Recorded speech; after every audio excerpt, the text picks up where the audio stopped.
Hi, I'm Robin Hunt. You're either listening to this or you may even be watching it. Oz and I just started talking about having practical conversations about data, less about the tips and tricks, and more about the life of a relentless analyst. Oz and I are both paid speakers, and we work with teams that edit our work, but this series is just us talking about data, self edited and not highly produced, but it is real. We do hope you enjoy the coming episodes of the Relentless Analyst podcast, and let's just dive right on into that conversation. Okay, so Oz, why do we want to talk about this stuff? Why do we want to have these types of conversations? I know, one of the things that you and I talked about is not having here's a tip or trick for data validation as an example, but we wanted to have overarching conversations about data and project success. Part of what motivates me on my YouTube channel is going beyond the tips and tricks. Having spent time as an analyst and teaching people, talking with clients, I can show them a function, I can show them pivot tables, but then they still have no context. And then I talk with the analysts who know the tips and tricks, but they aren't heavy on the context. Looking at data quality, I still get experienced analysts making mistakes around data quality. They can write the formulas and stuff, but then oops, there's duplicates. Oops, I didn't know that this data was split apart in such a way to where my results are messed up, and now I got to figure out a way to put them back together and bounce them against another report. So, and when I think back in my time as an analyst, that was the hardest stuff. And I would like to have a place to talk about what it takes to be good as an analyst, not good as some data person. Right. Right. I'm sort of with you on that. I know our mission when we do our data analytics boot camp is really to drive home. Yeah, you need these technical hard skills, that's for sure. But why are you doing this? And what are the possible things that could be off that you need to go check? And yes, really just day one is go look underneath where it came from. Again, I cross over. So yeah, I started in Excel, but then I learned how to design databases. And then I started learning how to report whatever the key performance indicators were for whatever company was hiring me to do it. yeah, And so I know that for me to be successful, I had to go look underneath and get satisfied.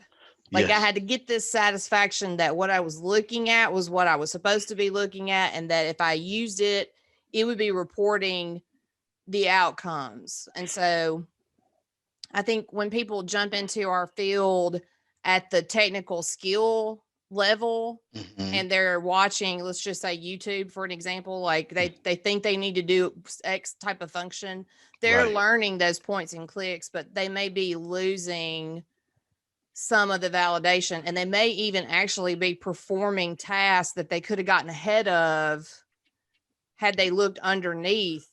all of the Yeah.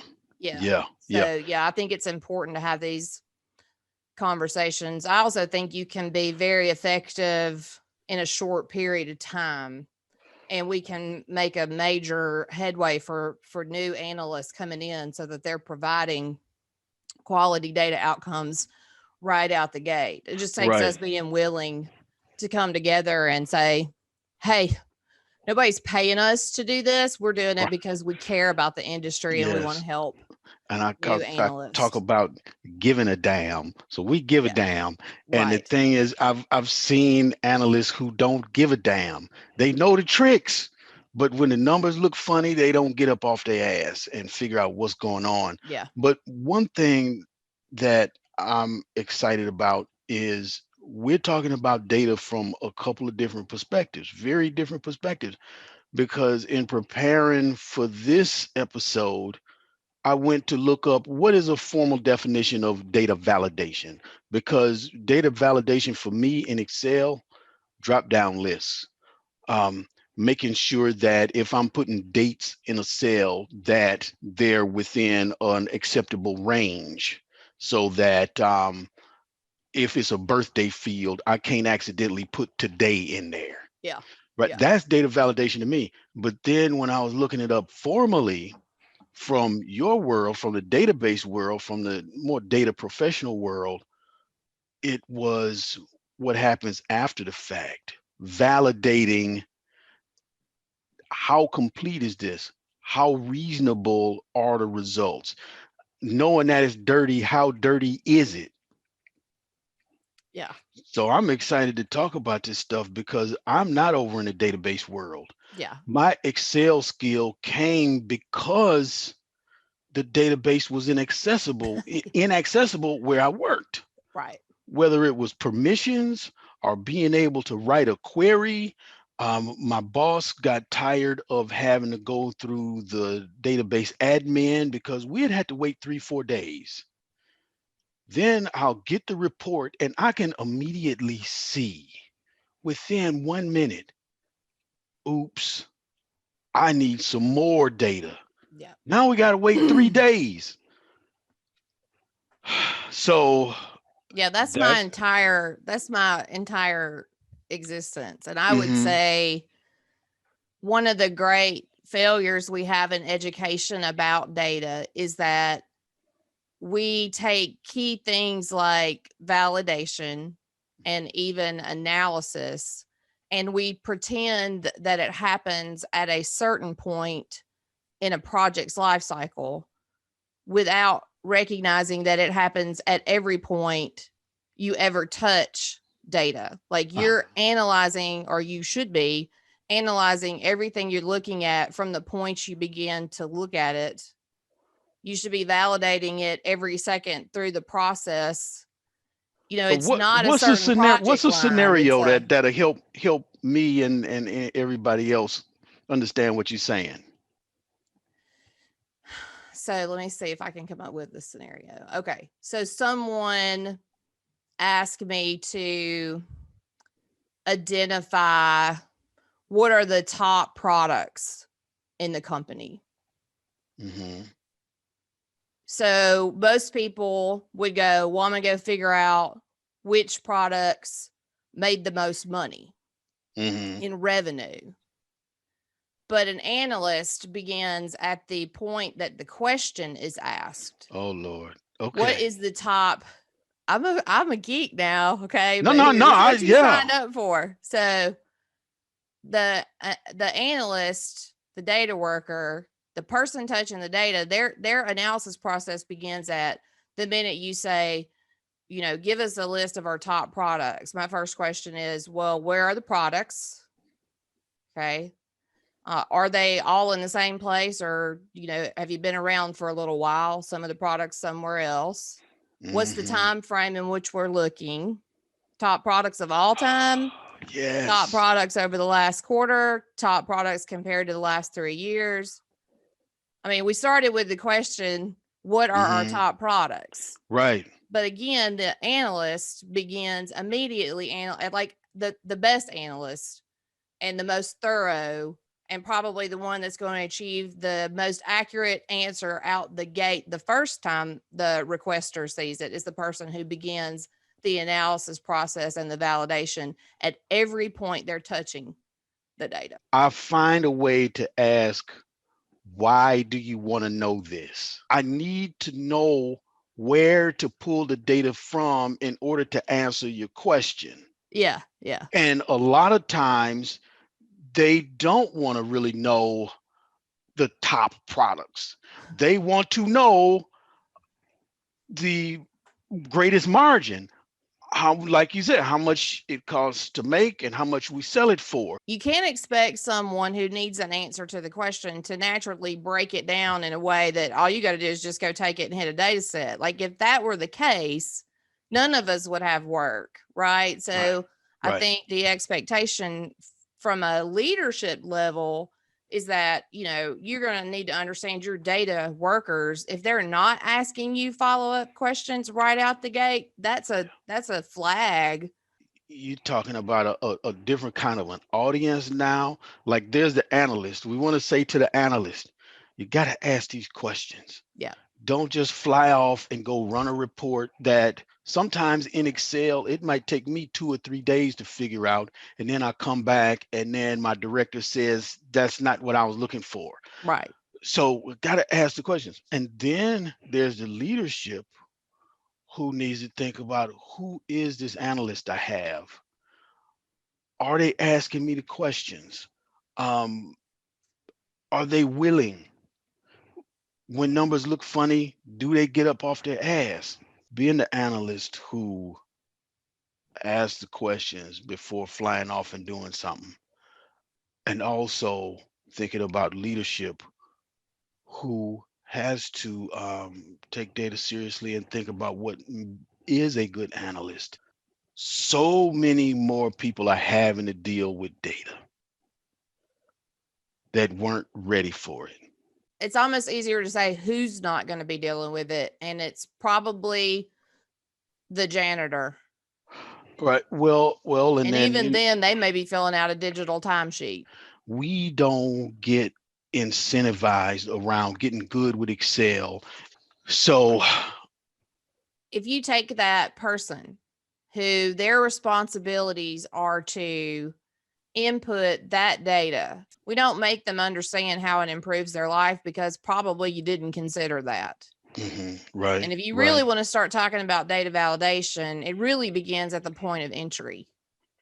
yeah, Like, did that person care enough, or were they paying attention, or do they know simply that they need to, like, it's a free form field, but we really need them to type the date in with dashes or slashes or in hmm this format. Was there any time put forth in telling the person who's actually going to give us the data why any of it matters? And that people expend all of their development budget on the development and save very little for training after the fact. And Oh my they gosh. pay the price of that. You know, if your data quality is bad, well, that's what they, if your data validation at the front is bad, then that means everybody has to clean more, Yeah, troubleshoot more, meaning you're paying them to do things you could have got ahead of. processes, people, processes, tools. Yeah. People, processes, tools. Um, Throwing the first number out there, anybody can make a number show up in Excel, right, right. right? The analyst says, here's the number, here's what makes up the number, and here's why this number is correct. And if this number is not correct, then I'm gonna have to further investigate how I got this number from your data. For validation, the differences in how we think about validation, where what's formerly called validation in the IT or database world, I think of as data cleansing and data shaping. But data validation on the Excel interface is the drop down list controlling if something should be an integer or not. Right. Is a number supposed to be in between a certain range, like between 0 and 15, and an R or an 87 should not be accepted. Yeah. That's data validation for me. I don't disagree. I just Right. think that those are applicable requirements for anything where data is entered. Yeah. Yeah. So in the database world, we would do input masks. So we Mm, would say, if you're going to input a phone number, you're going to input it this way or it's not going to go in. okay. Okay. So no different than doing an allow list that says you're going to put a number between 1 and 5. Do you know what I mean? Okay. So it's really, really no, just the concepts of data validation. I think it's, I guess what I want people to know is about everything I feel about data is those concepts. If you understand them, you can apply them everywhere they're applicable and just figure out how the tool itself does it. Right. But yeah, I think the same thing about validation as Right. far as data capture. Right. There's the data capture, but then there's the other type of the more formal data validation of, can I trust what I have? Do I have everything? Is everything accounted for? Would you also add knowing the weaknesses, knowing why something is incomplete or something is off, where I can't give you an answer because of these things that I know have corrupted the data? Yep. I mean, to me, that counts. Okay. And I think it's a requirement. Like for me, like I can't go to someone who's hired me to do this job and go, yeah, those numbers aren't right. Mm-hmm. I mean, Okay. like I just like I'm going into the meeting going, okay, look, I've identified these are 3 areas that make me feel uncomfortable. Boom, boom, boom. And why I got uncomfortable is because I looked at this number and this number doesn't feel right. And I explored this, and this. Like I can't, like that's how I operate. And I do that because data can be wrong Yes. and data can be tied together inappropriately and look like it's right. And if you haven't validated it, it will produce a report. Mm-hmm. And Mm-hmm. people will operate on that information. And ultimately, the truth will come out and they'll come to you, Robin, and say, Robin, you gave me this number and this number is wrong. Okay, I'm not willing to die 1,000 deaths just if I can go scope it out a little bit. Like Right. just being thoughtful about it. So yeah, I'm a big fan of tools validate. There's things to do to validate, but validation Mm-hmm. in itself is a process that should be implemented from start to finish. And who cares what tool you're using? Just Right. do it and figure out like what are the well, you know this. I mean, you see data in a project over time, you start to learn where it's got issues. Right. Start to learn where it's got issues, or if all of a sudden one day they look funny, Yes. just all Yes. of a sudden really high or really low. What happened? Did something go wrong, or did something unusual happen in the world and these numbers are right? Yeah. But going and finding out. And for me, at the data capture part, I use a lot of formula triggers. Don't start doing stuff if there is incomplete data or wrong data. A trigger would be, let's say I invited 90 people to a summer program, Mhm. and I've got those 90 listed, and they have to submit that they're accepting, that they're coming. They have to submit their itinerary. They have to pay their balance, and they have to submit proof of insurance. Okay, so now how do I tally who's coming? And let's say that they can pay the balance when they get here. So it's those other fields that I need to tally. So over here, I'm going to make a formula that says put an X if the insurance is in, they say they're coming, and they've put an itinerary, boom, an X shows up. Yep. And then down here, I'm counting. And it does not matter if, say, somebody submitted their insurance waiver and they said they're coming. I don't want to count them as coming until they've submitted their itinerary. Yep. So you're doing 2 forms of validation, in my opinion. Okay. You're validating the function doesn't work unless a validated process has occurred. So their process is a 4-step process, which the outcome of that 4-step process is 4 pieces of data that your calculation says, unless all 4 pieces meet Well, expectation, three of you the don't four. count. Or 3 of the 4 don't count. Right. Right. But you Right. see what I'm saying, right? Like it's Yeah. like I would start at the explain to me what the process is. So you're validating not only the data that's appearing in the sheet, but you're also able to validate part of a process. So that they Okay. called you up and said, how many people are, 2/3 of the way through the process? Right. But that's not Okay. just, that's validation, not is my number right? Right. Right. You know what I mean? Right. That's a different level of validation, which is absolutely applicable Right. in And everything. it's also interesting because it's designed, it's getting clear. How do you define who's coming? As long as you have a consistent definition, all four of the fields could be a requirement to decide who's coming. Yep. Just the submission of an itinerary and nothing else. Do you want to use that as to define who's coming? What are we going to do here?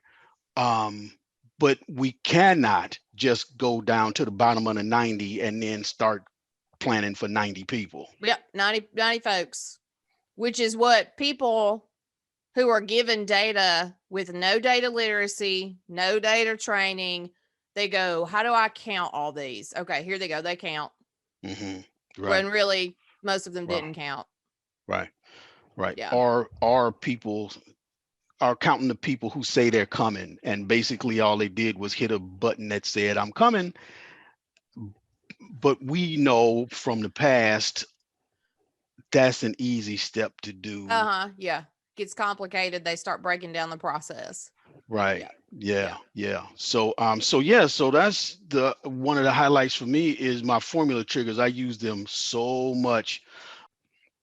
Yeah. Again, not what people would classically go validating a single cell, Mm, but it is right. validation of a cell and of a process. Now tools are so nice and easy to work with. You can make anything almost happen as long as you have the right type of structure, but that doesn't mean any of it is right. Right. Right. So, yeah, it's easy to produce a list of 90 people who said yes. It's not quite as easy. It is easy, but you got to put some thought into it. And I think where most people it's not that they don't want to, it's just that their job is not to be data analysts. Their job is to be, again, working in payroll or working in marketing, where they're not really thinking about the fact that they're really doing data analytics. So I think one of the reasons why my learning data analytics course was so popular is because it's like everybody's analyst. Like you might be an Mm-hmm. analyst if you're doing these things, which are everything that everybody does. Right. In And when regards you to Excel and touching data sets. and when you mention marketing, I'm reminded of people I know who've studied marketing and they've studied analytics, but they study on clean data. They aren't Right. thinking about, because the class they're taking classes, and the class can't be like, we're going to spend a month cleaning the data and then we're going to show you how to do analytics and forecast and whatnot and A/B test. Yeah. No. So they don't have to deal with, we had a form online and people put stuff in, and people will misspell their own name. Mm-hmm. People will put today's date in a birthday cell. And so we get all this Yeah. data, and there's a question of how much can be trusted. What do we do with people who just put a first name and no last name? What do we do? Can't do we go and fix somebody that put that their email address is Gmail space period com? Yeah. Oh, They I've don't got a have to great think one. about I this. got a great Oh, one. okay. Okay. So, I've been shopping for tile. Okay. I was just looking for a particular type of tile, and I went to a tile website, and I'll leave it unnamed. And I'm looking for this particular size and shape of tile. And I start narrowing down through their filters. You choose tile size. And when I hit the drop down for tile size, I saw 12 x 24, 12 space x space 24, because how it had been entered in the record, they didn't do 12 by 24 consistently. Mm-hmm. So the outcome of that was that there are two 12 by 24s on the list, but they're both still 12 by 24. They Yeah. just were entered wrong. Yeah. So I took a screenshot of it so I could use it as a example in boot camp to say, okay, tell me what's wrong with this picture. Uh-huh. Uh-huh. And it's Yeah. the fact that that data was 12 by 24, 12 space by 24. I don't think people realize that spaces actually are things. Right, Because they're right. invisible, but they'll kill you in a data They set. will. They Yep. will. Trailing spaces, leading spaces, Yep. they'll mess you up too. But you have me think too about um one thing I'll do if I'm dealing with a whole big data set, throw stuff into a pivot table to see what I'm dealing with. Oh, Like if I do yes. have let's say the 50 US states, um I want to put it into a database, into a pivot table, just to see, is there anything weird? Oh, Florida is fully spelled out twice. Mm, Everything else is like, oh, this HI has a period. yep. Okay. So that accounts for why I have 57 states and not 50. We're identical twins because I do the same thing. Like, Okay. okay, there isn't a data set that I receive that I don't pivot it Mm-hmm. because I Mm-hmm. just don't believe what you're sending me is Right. just going to be pure. So, Right. like, I need to look at it. And a pivot table and a row will tell you a lot. And when you throw that count in there to aggregate it, like you'll see, I got 50 Floridas and 2 Floridas. And you can go dig down into those 2 and figure out exactly which 2 they are. I'll tell you So, the one thing I care about okay. almost to the level of being a fanatic, and you know this, is record counts. Mm-hmm. Like, I'm so tired of reading the news about record counts. Um, if I were to say anything to anybody, it would be, if you have 1,000 records that you're taking from one place to another, you need to confirm that the other place got 1,000 records. Yeah. Like, Yeah. if you have 500 records and you're adding it to another 1,500 records, your outcome should then be 2,000 records. If somebody gives me something, the very first thing I do is count how many records they gave me. Right. Like, you gave me 1,000 records, Right. I'm giving you 500 back because every one of them were duplicated. Okay. You know, Having that I think story. knowing those records, whether it's reporting, whether it's moving and transitioning data from place to place, like, if you just pay attention to the record counts, and good Lord, they're on the screen. Like, Power Query shows you the record counts. Like, it's Right. completely easy to find them and identify. You just need to know to kind of look at that. Mm-hmm. Always be looking at that record count. Also, if you see, again, 1,000,000 records and you're only supposed to have 1,000, Mm-hmm. to me, in database world, that's an indication that either you have a cross join or an inappropriate join. Just your join's not right. If you're supposed to have 1,000 and you have Mm-hmm. 1,000,000, so having an Right. idea of what your record counts can just Right. save you a ton of time right up front. That's an easy one for Yeah. validation. Well, and I found out about that after I had made a goof and paid a sales rep $2,000 2 months too much the previous month. And it was a hard phone call when the next month he didn't get any commissions, and his director and I had to get on the phone and say there was a goof made last month, Mm-hmm. and your future commissions are going to pay that back. Yeah, hope you didn't spend it. And so but it came down to me looking at my process, and I was not paying attention to record counts. um because we got this whole mishmash of there's refunds and sales, and it's complicated. And if I would have said, okay, here's all of the commissions, and then this person has 900 rows of data that I'm taking over here, I gotta keep track of those 900 rows, which I didn't. Somebody taught me later, and it would have been a simple check. I didn't have to calculate the $2,000 all over again. It would have just helped me to know where all those 900 rows went. Yes. Yes. One thing I want to share is about, you know, the importance of data validation, and a situation I had where somebody wanted me to build a form where she and her team, she was going to share it with her team. She wanted me to do the calculations where they would put their expenses to submit to the headquarters to get reimbursed. I just need the calculations. Then I said, I want to protect the cells so that people can't type in cells that they shouldn't be typing in, Yes. or messing up formulas, or going into the back where the real calculations are. I want to make sure that people can't type a store name where the data purchase should go.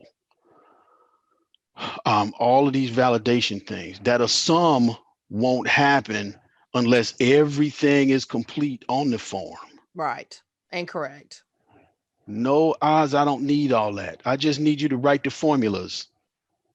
And we had an impasse. And I said, no, I am not going to build a form with no validation in it. Yeah, because you'll regret it. Right. I'll be blamed when something weird happens. Uh-huh. That's right. Yeah. Oh, Oz made this, and then also, if somebody types over a formula or something, then they got to call me up to fix it. The validation, we don't need all that. We know how to type, but people mess up. Yeah, we we Yeah. we know you do. Yeah. I lead in a conversation with, we're going to be using industry standard best practices here. That's all part of being an analyst, whether it's your director or a forensic accountant. Can you speak to it? Have the story. If you don't have an answer, what is the story around why you don't have an answer? Yeah. But don't go into a situation and get surprised. Yeah. Yeah, we again, we consider it being thoughtful, Yeah. being intentional, Yeah. and also don't make up nothing. Like, you cannot make up nothing. Like, you have to, like, if you didn't look, say you didn't look. If you didn't look, say I'm gonna look. Don't just, I didn't look. Hope it all works out. Like, how, I don't, yeah, no. Just be intentional, be thoughtful, and also see past the obvious. Mm-hmm. Like, Mm-hmm. everybody can see the obvious. Real data workers, real data analysts really want to pursue this as a career. They have to begin to see past the obvious, and they have to also do the unsexy things, as you call it, like data Mm-hmm. validation and data controls. Yeah. Yeah. This is not fun. And I, yes, gotta admit that it is very unsexy. It's not like putting some forecasting piece on a chart, or Mm, mm, looking like Nostradamus and saying yeah, this is where I think things are going. yeah, No, but in order to do all that stuff, that data's got to be clean, it's got to be validated, it's got to be captured as clean as possible. yeah, absolutely. Yeah, I don't Yeah. want to look at a dashboard where they weren't thoughtful and intentional up front. And even if data validation isn't sexy, I still want them to do it. You still got to do it. You still got to do it, because at some point you will be found out.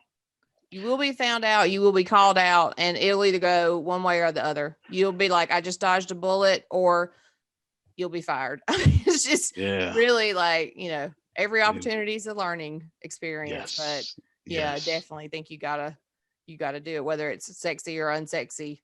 It's just all part of the Some job. somebody has to. Mhm. What would be the one main takeaway you want people to have? Take validation seriously, whether it's on the capture and making sure that legitimate data is captured, or on the back end, can we trust what we have? Is it complete? Is it corrupt? If it's corrupt, what's the story about why and what's being done? So, yes, learn Power Query, learn how to make drop downs lists, learn how to write formula triggers. But the main thing is to think about data validation and take it seriously. Yeah. And for me, it's just as simple as understanding that validation, it's a process. And then there's also tools centered around trying to help you validate, but you should be validating literally every time you're touching data in some shape, form, or fashion so you can be confident. So that's my take on it. Exactly. Beautiful. All right. And we're out of here.